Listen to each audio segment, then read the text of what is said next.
तो सबसे पहले अपन पढ़ रहे हैं वेंटिलेटर। तो हो सकता है कि किसी एग्ज़ाम में आपको ये इमेज देखने को मिले। तो ये जो हैं वो हैं वेंटिलेटर दोनों। तो वेंटिलेटर जो है मोस्टली मैकेनिकल वेंटिलेशन जो है उसमें काम में आते हैं। मैकेनिकल वेंटिलेशन मीन्स जहाँ पर पेशेंट खुद जो है वो रेस्पिरेशन ब्रीथ नहीं कर पाता, तो हम जो हैं with the help of machine हम उसको ब्रीदिंग जो है वो सपोर्ट देते हैं, रेस्पिरेशन सपोर्ट देते हैं। तो वो जो मशीन काम में आती है उसको हम कहते हैं वेंटिलेटर। तो वेंटिलेटर को आइडेंटिफाई करने का जो है बेस्ट तरीका यही है कि वेंटिलेटर में जो मैकेनिकल जो सर्किट है, वेंटिलेटिंग जो सर्किट है वो तो होता है, जैसे कि यहाँ पे ये है, बट इसमें सोडा लाइम एब्जॉर्प्शन नहीं होता है। और साथ में इनहेलेशन जो एजेंट होते हैं जैसे कि CO फ्लूरेन या डेसफ्लूरेन या आइसोफ्लूरेन, उसके लिए यहाँ पर कुछ जो है वो एसेसरीज नहीं होती हैं। तो ये इसको आइडेंटिफाई करने का तरीका है। जैसे कि ये आ गया है यहाँ पर सामने एनेस्थीसिया मशीन। तो हो सकता है कि आपको किसी एग्ज़ाम में ये आपको डायग्राम देखने को मिल सकते हैं इमेज बेस्ड क्वेश्चन के रूप में। तो ये सारी जो हैं वो एनेस्थीसिया मशीन है। तो जैसे कि हमने पढ़ा था कि वेंटिलेटर जो है वो भी मैकेनिकल वेंटिलेशन में काम में आता है और ये भी मैकेनिकल वेंटिलेशन में ही काम में आता है।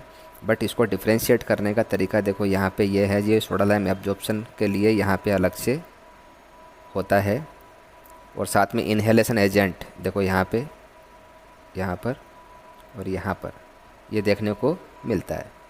ठीक है, तो ये है एनेस्थीसिया मशीन जो कि जब पेशेंट हम ओटी करते हैं, ठीक है, उस समय काम में आते हैं। तो एक्स्ट्रा गैसेज वगैरह जो है वो देने के लिए यहाँ पर एक सिस्टम होता है। और साथ में जो पेशेंट से जो भी CO2 निकलती है उसको एब्जॉर्ब करने के लिए यहाँ पर सोडा लाइम जो है वो होता है डेडिकेटेड।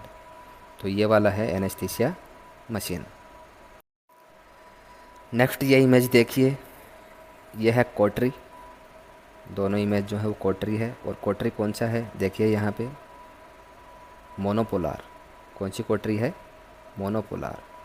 तो मोनोपोलार कोटरी जो है वो दो प्रकार की आती है, मोनोपोलार और बाईपोलार। तो मोनोपोलार में एक ही यहाँ पे पोल होता है, मिस कट करने के लिए या फिर लाइगेट करने के लिए, या फिर जो भी ब्लीडिंग हो रही है उस पार्ट को कोगुलेट करने के लिए।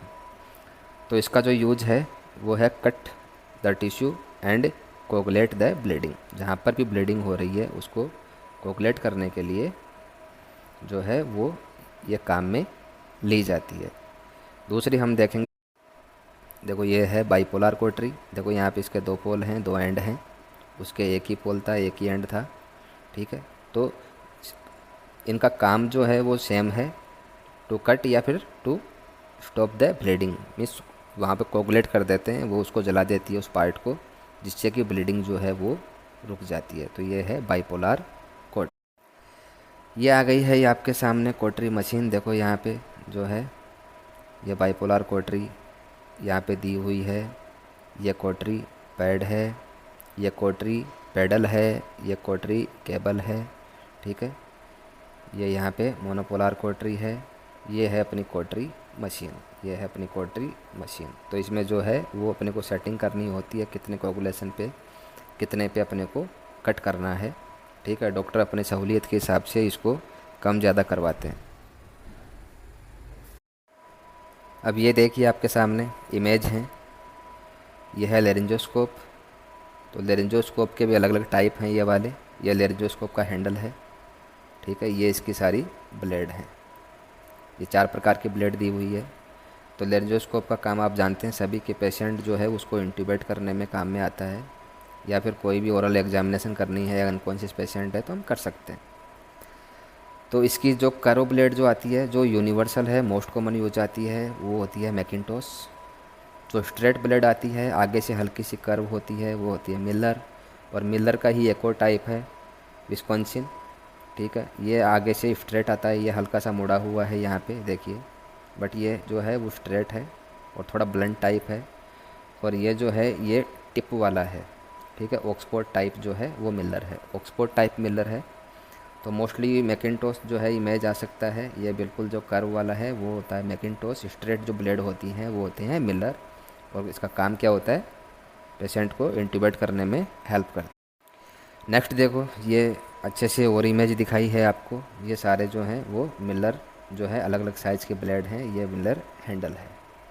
ओके, नेक्स्ट ये देखिए, ये एक अलग टाइप का लेरिंजोस्कोप है जिसको हम कहते हैं मैकोई लेरिंजोस्कोप। और मैकोई जो है, जब डिफ़िकल्ट इंट्यूबेशन होता है, जब एपिग्लोटिस आपको ये लगे कि बहुत ही जो है लिफ्ट करने में अच्छा नहीं रहेगा, या फिर ऐसे केसेस जहाँ पे हम नेक का एक्सटेंड नहीं कर पाते हैं, जैसे कि सर्वाइकल फ्रैक्चर वाले जो केसेस जो होते हैं, उनमें मोस्टली जो है ये जो है मैकोई ब्लेड काम में लेते हैं।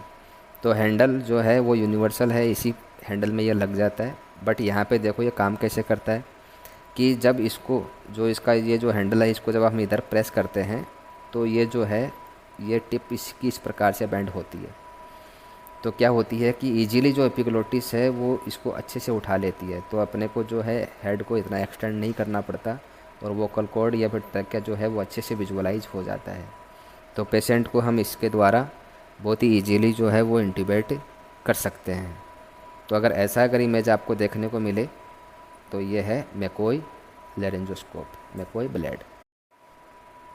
नेक्स्ट ये इमेज आपके सामने है, सभी जानते हैं इसको, इसका नाम है चिटल फोर्सेप या फिर ट्रांसफ़र फोर्सेप। आइटम्स को या फिर जो भी चीज़ें हैं, जो भी सर्जिकल इंस्ट्रूमेंट हैं, उनको एक जगह से दूसरी जगह ट्रांसफ़र करने में काम में आती है। या फिर ड्रम से, स्ट्राइल ड्रम से में भी इसको रखते हैं, और स्ट्राइल गोज पीस जो है वो निकालने में हम इसको काम में लेते हैं। नाम होता है इसका चिटल फोर्सेप। नेक्स्ट एक और फोर्सेप है, इसका नाम है मैगिल्स फोर्सेप। तो जब पेशेंट को हम इंट्यूबेट कर लेते हैं, ठीक है, और जब हमें ओरल पैकिंग करनी होती है, जब ओरल सर्जरी होती है तो उसमें ओरल पैकिंग करते हैं हम,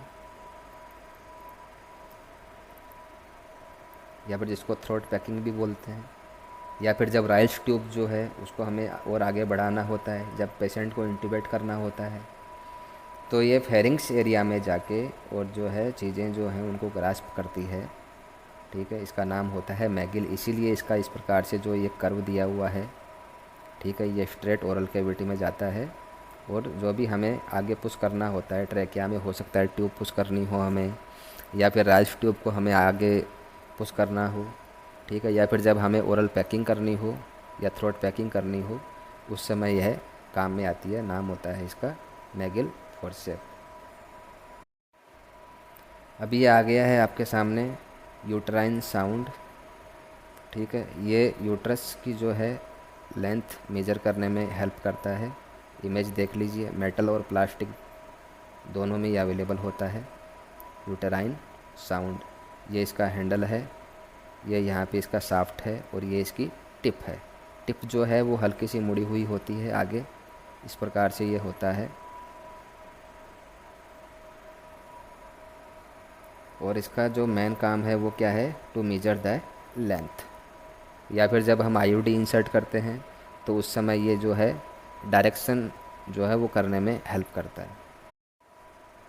नेक्स्ट है स्पंज होल्डिंग फोर्सेप। सभी जानते होंगे, जो भी मोप है या स्पंज है, गोज पीस जो हैं, ठीक है, उनको होल्ड करने में या फिर क्लीनिंग में ये काम में आता है, ठीक है। तो इसके जो टिप जो है वो इस प्रकार से दिखती है, जिसमें अंदर की तरफ ऐसी लाइंस होती है, ठीक है। और ये इंटरलॉकिंग सिस्टम जो है इसमें प्रेजेंट होता है, ये होता है स्पंज होल्डिंग फोर्सेप। नेक्स्ट है क्यूरेट।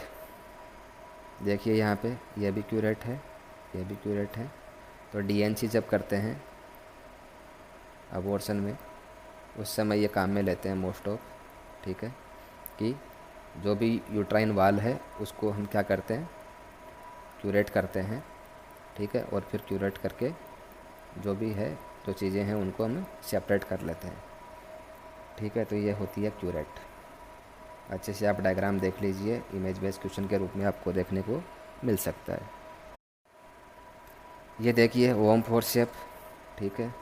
वॉर्म फोर्सेप अपने जो है इस शेप की होती है, ओम शेप की होती है, ऊपर से ये ओम शेप की होती है, इस प्रकार से देखने को मिलती है, ठीक है। जब इसको खोलते हैं तो इस प्रकार से देखने को मिलती है, अंदर से मतलब चम्मच की तरह होती है, ठीक है, जिसमें कि कोई भी चीज़ जो है यूट्राइन कैविटी में जैसे कि हमने क्यूरेट किया था अभी डीएनसी में या अबॉर्शन में, ठीक है। तो जो क्यूरेट किया हुआ जो चीज़ें हैं, जो पास्ट है, जो जो वेस्टेज है, उसको इससे पकड़ के हम कंटिन्यू क्या करते हैं, बाहर निकालते रहते हैं, ठीक है। तो देखो इसका यूज लिखा है यहाँ पे, to grasp, to hold, manipulate या remove the tissue from the uterus, ठीक है। या फिर जब ओवम या फिर प्लासेंटा जो है उसकी जो उनको जब बाहर निकालना होता है तो भी हम इसका यूज करते हैं, ठीक है। ये है ओवम फोर्सेप। नेक्स्ट है निडल होल्डर, बहुत बार एग्ज़ाम में आया हुआ है, ठीक है। जब भी हम सूचर करते हैं किसी भी सर्जिकल प्रोसीजर में तो ये काम में आता है। आर्टरी और निडल होल्डर में भी कुछ बेसिक डिफरेंस होते हैं। देखो इंटरलॉकिंग सिस्टम तो यहाँ पे दोनों में होता है, बस इसका जो माउथ एंड है वो यहाँ पे वाइड और शॉर्ट होता है, ठीक है। और इसको जब हम ओपन करते हैं तो इस प्रकार से दिखता है, इसमें एक ग्रूव दिखती है, यहाँ पे देखो ये दिख रही है, ये जो है ग्रूव दिखती है। जबकि आर्टरी फोर शेप में ये ग्रूव नहीं होती। आर्टरी फोर शेप में जिस प्रकार से आड़ी लाइनें होती हैं ऐसे, वहाँ पर ग्रूव नहीं होता है। और इसका जो माउथ हैंड है वो लॉन्ग होता है और थिन होता है। जबकि निडल होल्डर जो है, यहाँ पर इसका माउथ हैंड ब्लंट, वाइड और शॉर्ट होता है। यह है निडल होल्डर, अलग अलग साइज़ में अवेलेबल होते हैं। नेक्स्ट है क्यूरेट, लेकिन कौन सा क्यूरेट, बोन क्यूरेट। इसका हैंडल देखो बहुत ही मजबूत है, क्योंकि हमें किसको खुरचना है, बोन को। तो बोन के क्यूरेट के लिए देखो ये क्यूरेट है, ठीक है। स्ट्रेट भी आता है और एंगुलर क्यूरेट भी आता है, ठीक है। इमेज आप अच्छे से देख लीजिए, हो सकता है किसी एग्ज़ाम में इमेज बेस्ड क्वेश्चन के रूप में मिल जाए। इसका नाम है बोन क्यूरेट। नेक्स्ट, ये दोबारा से यूट्राइन साउंड आ गया है, देख लीजिए आप इमेज, ये मेटेलिक है, वो वाला वहाँ पे प्लास्टिक था, सिलिकॉन था। Thank you.